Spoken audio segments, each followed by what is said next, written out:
Hi friend, WWE दिन भर के एपिसोड में आपका एक बार फिर से स्वागत है। भाई साहब, आज के इस वीडियो में दबा के अपडेट्स हैं, एक से एक बड़ी अपडेट आपके सामने लेकर आया हूं। वीडियो काफ़ी कमाल की और इंटरेस्टिंग होने वाली है, तो शुरू से लेकर लास्ट तक इस वीडियो को जरूर देखिएगा। और हाँ, बेल आइकन प्रेस करना बिल्कुल ही मत भूलिएगा, क्योंकि इस तरह की अपडेट आती हैं और आपको नहीं मिलती हैं, तो आप अपना बेल आइकन प्रेस करना बिल्कुल ही मत भूलिएगा।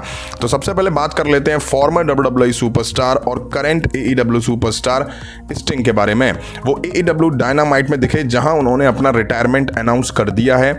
उन्होंने बताया कि वो AEW रेवोल्यूशन 2024 में रिटायर हो जाएंगे और वहीं अपने AEW करियर का लास्ट मैच लड़ेंगे।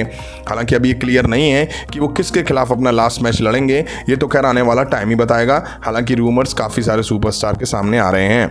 नेक्स्ट बात कर लेते हैं बियांका ब्लेयर के बारे में। जैसा कि बियांका इस टाइम WWE में नहीं दिखाई दे रही हैं, बट WWE का आने वाला इवेंट क्राउन जूल के लिए पोस्टर लॉन्च हुआ है, जिसमें बियांका ब्लेयर को एडवर्टाइज करा गया है। इसलिए अब रिपोर्ट ऐसी आ रही है कि बियांका ब्लेयर आने वाले स्मैकडाउन के एपिसोड में रिटर्न करने वाली हैं और शायद इसी एपिसोड से वो सऊदी अरेबिया में जिसके खिलाफ मैच लड़ेंगी उसके खिलाफ वो दिखाई दे सकती हैं। अब देखना इंटरेस्टिंग ये होगा कि बियांका ब्लेयर को WWE किस मैच में ऐड करती है। नेक्स्ट बात कर लेते हैं सर्वाइवर सीरीज के बारे में। जैसा कि कुछ दिन पहले ही मैंने आप सभी को बताया था कि survivor series complete sold out हो चुका है, जबकि पेपर व्यू को होने में अभी 1 महीने से ज़्यादा का टाइम है। वहीं अब बताया जा रहा है कि WWE ने सीटिंग कैपेसिटी को बढ़ा दिया है।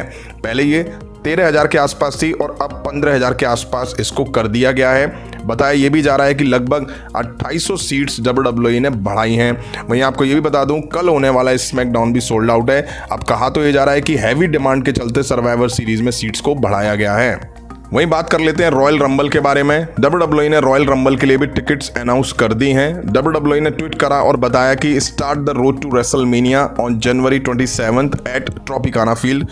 #Royal Rumble tickets on sale now with presale code tweets. मतलब उन्होंने एक कोड वगैरह दिया है, उससे आप टिकट वगैरह जाके खरीद सकते हो। तो ये बहुत पहले है और मुझे लगता है कि अब रॉयल रंबल भी जल्दी सोल्ड आउट हो ही जाएगा। वहीं आपको बता दूं, रोमन रेंज ने इस पर रिएक्ट करते हुए लिखा, उन्होंने लिखा कि win the Royal Rumble and get a round trip to the island of relevancy. मतलब एक तरह से उन्होंने रॉयल रंबल के विनर को पोक करा है और कहा है कि रॉयल रंबल जीतो और आइलैंड ऑफ रेलेवेंसी की राउंड ट्रिप पर आओ।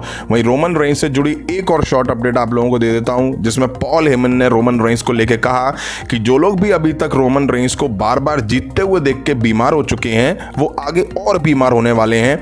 मतलब कि पॉल हेमन ने ये जता दिया है कि रोमन रेंज जल्दी टाइटल हारने वाले नहीं है और बीमार होने की तैयारी कर लो, जो उनको जीतते हुए देख देख के बीमार हो रहे हैं। नेक्स्ट बात कर लेते हैं फॉर्मर WWE सुपरस्टार और current AEW superstar Chris Jericho के बारे में। जैसा कि अभी NXT और AEW के शो के बीच रेटिंग वॉर दिखा था, व्यूअरशिप का वॉर दिखा था, जिसके बाद टोनी खान तो भाई साहब बोर आ गया था। अब क्रिस जेरिको ने कहा है कि जल्दी AEW व्यूअरशिप के मामले में रॉ को पीछे छोड़ देगी। क्या पीछे छोड़ देगी? मतलब AEW रॉ को पीछे छोड़ देगी। पहली बात तो जेरिको भैया ये कि AEW NXT को ही बीट कर ले, रॉ तो खैर बहुत दूर की बात है। वहीं लास्ट वीक की कुछ स्टैट्स आपके सामने रखता हूं। AEW dynamite 6,09,000, rampage 4,07,000, collision 5,04,000। अब AEW के इन तीनों वीकली शो की अगर व्यूअरशिप का टोटल कर दिया जाए ना, तो भाई साहब ये होती है 1.520 मिलियन। वहीं रॉ की व्यूअरशिप 1.557 मिलियन थी। तो जेरिको भैया AEW के तीनों शो की मिला के व्यूअरशिप रॉ को पीछे नहीं छोड़ पा रही है। आप पता नहीं किस दुनिया में खोए हुए और कहाँ की बातें कर रहे हो। क्या आपको WWE से हॉल ऑफ फेम नहीं चाहिए क्या, जो ऐसी ऐसी बातें कर रहे हो? नेक्स्ट बात कर लेते हैं क्राउन जूल इवेंट के बारे में। जैसा कि इस इवेंट में काफ़ी सारे सुपरस्टार दिखने वाले हैं, बट कुछ ऐसे भी सुपरस्टार हैं जो इस इवेंट में नहीं दिखने वाले हैं और कुछ इसमें बड़े नाम भी हैं। अब नहीं दिखने के पीछे जो रीज़न आया वो ये कि जिस दिन सऊदी अरेबिया का इवेंट है, उसी दिन WWE अमेरिका में एक लाइव इवेंट भी करने वाली है। तो इसलिए कुछ सुपरस्टार वहाँ दिखेंगे और कुछ सऊदी अरेबिया दिखेंगे। अब ना दिखने वाले सुपरस्टार की लिस्ट में है Gunther, Becky Lynch, Charlotte Flair, Tiffany, Ricochet, Nakamura, इयो स्काई। कुछ और भी नाम है जो सऊदी अरेबिया के इवेंट में नहीं जाने वाले हैं। वहीं इस लाइव इवेंट में किसका मैच किसके खिलाफ होगा वो आप देख सकते हैं, जीरो न्यूज़ के इस ट्वीट में आप देख सकते हैं। वहीं गंथर यार डोमिनेट चैंपियन है, उनको सऊदी अरेबिया में टाइटल डिफेंड करवाना चाहिए था। WWE उन्हें मेजर पेपर व्यू मिस कराते हुए दिखा देती है और वीकली शो में टाइटल डिफेंड करते हुए दिखा रही है यार। मतलब लाइव इवेंट में भी टाइटल डिफेंड कर रहे हैं, वो रॉ ब्रांड में भी टाइटल डिफेंड कर रहे हैं, बट पेपर व्यू में टाइटल डिफेंड करते हुए नहीं दिखा रही हैं। मेरी समझ से तो परे है ये चीज़। आपको ये भी बता दूं, ये लगातार थर्ड इवेंट होगा, बड़ा इवेंट होगा जिसे गंथर मिस करने वाले हैं। इससे पहले वो पेबैक को मिस कर चुके हैं, फिर फास्टलेन को मिस कर चुके हैं और अब वो क्राउन जूल को मिस करने वाले हैं। अब बात कर लेते हैं PWI के बारे में, जो कि हर साल टॉप सुपरस्टार की लिस्ट रिलीज करते हैं, जिसमें मेंस और वुमेन्स दोनों होते हैं और दोनों की अलग अलग लिस्ट ये रिलीज करते हैं। कुछ दिन पहले PWI 500 ने मेंस की लिस्ट रिलीज करी थी, जिसमें टॉप 500 रेसलर मेंस रेसलर थे, जिसमें टॉप 3 तो सेथ रॉलिंस, रोमन रेंज और मॉक्सली थे। अब वुमेन्स की लिस्ट रिलीज करी है, जिसमें इस लिस्ट में टॉप 250 वुमेन्स के नाम होते हैं, मतलब 250 वुमेन सुपरस्टार के नाम होते हैं। आपको बता दूं, इस लिस्ट में रेहा रिप्ले नंबर 1 पर हैं, जो कि अपने आप में एक बड़ी बात है रेहा रिप्ले के लिए। आपको ये भी बता दूं, ऐसा पहली बार हुआ है कि इस लिस्ट में WWE की 4 हॉर्स वुमेन के नाम टॉप 10 लिस्ट में नहीं है। वहीं इस लिस्ट में टॉप 10 में केवल 2 ही वुमेन्स WWE से हैं, जिसमें फर्स्ट रेहा रिप्ले और थर्ड नंबर पे बियांका ब्लेयर हैं। वहीं रेहा रिप्ले के लिए ये साल काफ़ी शानदार रहा है। रॉयल रंबल जीतना, फिर रेसलमेनिया में चैंपियन बनना और करंट टाइम में भी टाइटल होल्ड करके रखना, जजमेंट डे को मैनेज करना, संभालना। वहीं आपको ये भी बता दूं, रेहा रिप्ले ने as a women's world champion 200 days complete कर लिए हैं। वहीं अब बात कर लेते हैं रैंडी ऑर्टन के बारे में। रैंडी ऑर्टन को लेकर लगातार रूमर्स आते रहते हैं कि वो भाई अब आएंगे, तब आएंगे, पता नहीं कब आएंगे। बट जब से उनको परफॉर्मेंस सेंटर के बाहर स्पॉट करा गया है, तब से तो ये रूमर्स और काफ़ी तेज़ हो गए हैं।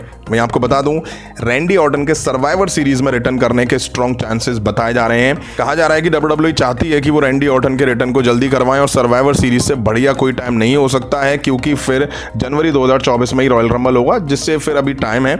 अब देखो, अगर ऐसा होता है तो रैंडी ऑर्टन सर्वाइवर सीरीज में रिटर्न करते हैं तो फिर CM पंक का सर्वाइवर सीरीज में जिस रिटर्न की बात चल रही है वो शायद कैंसिल हो जाएगा या डिले हो जाएगा।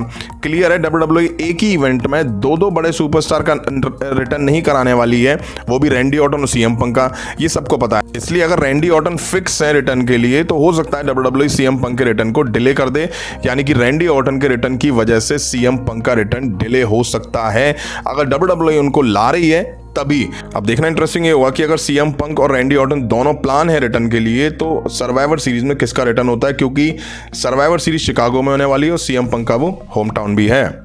नेक्स्ट बात कर लेते हैं रोमन रेंज और रेहा रिप्ले के बारे में, जो कि जुड़ी हुई है एलिमिनेशन चैम्बर से। जैसा कि नेक्स्ट ईयर फरवरी 2024 में elimination chamber pay per view Australia के पर्थ में होने वाला है, जिसको लेकर रूमर्स ऐसे हैं कि इस पेपर व्यू को मेन इवेंट रेहा रिप्ले करेंगी।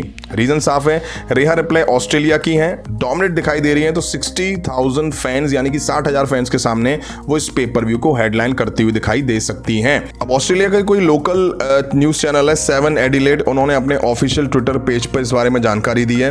उन्होंने लिखा है, a south Aussie wrestler will headline the WWE first main event in Australia since 2018 in front of 60,000 fans in Perth. It is a star contrast to women's world champion Rhea Ripley humble beginning in Adelaide 7 years ago। मतलब उन्होंने यहाँ पे clear कहा है कि रेहा replay यहाँ पे elimination chamber pay per view को हेडलाइन करेंगी। वहीं आपको बता दूं, ये पेपर व्यू काफी बिगर होने वाला है, तो साफ है कि रोमन रेंज भी वहां दिखेंगे, जो कि हर शो मेन इवेंट करते हैं, जिसमें वो दिखाई देते हैं, जिसमें वो नहीं दिखाई देते हैं तब दूसरे सुपरस्टार को मौका मिलता है। अब जब एलिमिनेशन चैम्बर पेपर व्यू में रोमन रेंज होने वाले हैं और वो शो मेन इवेंट नहीं करेंगे बल्कि रेहा रिप्ले करेंगी, हालांकि अभी इस पे डिस्कशन चल रहा है, देखते हैं WWE क्या डिसाइड करती है। वैसे आपको क्या लगता है, किसको पेपर व्यू वाकई में हेडलाइन करना चाहिए? क्या रेहा रिप्ले को मौका मिलना चाहिए या रोमन रेंज हर बार की तरह उस पेपर व्यू को मेन इवेंट करना चाहिए? तो फ्रेंड, ये थी WWE दिन भर में आज कुछ बड़ी अपडेट्स। उम्मीद है एपिसोड आपको पसंद आया होगा, तो लाइक करें, शेयर करें अपने फ्रेंड्स के साथ। मिलता हूं जल्दी नेक्स्ट वीडियो में। Thank you.